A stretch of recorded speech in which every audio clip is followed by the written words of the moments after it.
आपण तर हे बघा 2 वर्षापूर्वी चौंडीला राजमाता अहिल्यादेवींच्या दर्शनासाठी गेलो होतो. त्यावेळी स्वतः रामशिंदे साहेब आणि त्यांच्या समुदायाचं सगळ्या आंदोलन होतं आणि कार्यक्रम ठेवलेला होता. त्यावेळेस आपण जाहीर केलं होतं की धनगर समाजाला गोरगरिबांना आरक्षण मिळालं पाहिजे.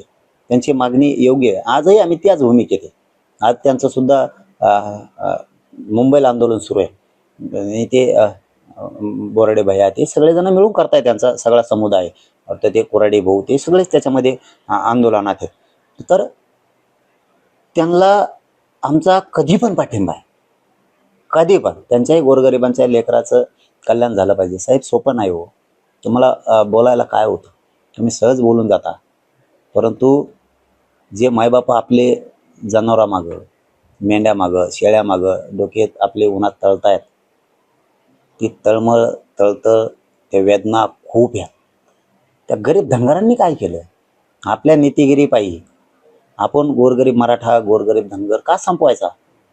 त्यांनी काय केले? त्यांच्या लेकराबाळाचं कल्याण झालं पाहिजे, आरक्षण मिळालं पाहिजे, राज्याच्या केंद्राच्या त्यांनाही सुविधा मिळाल्या पाहिजेत.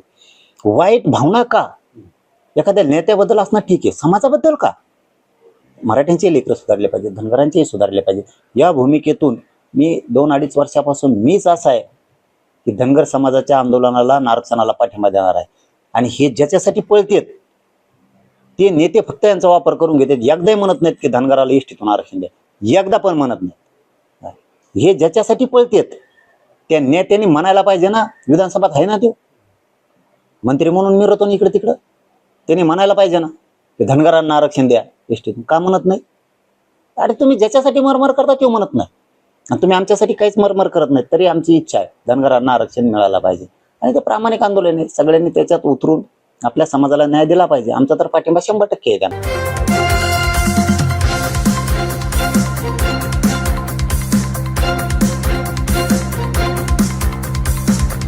समाज साधना न्यूज, समाजहितासाठी सदैव अग्रेसर.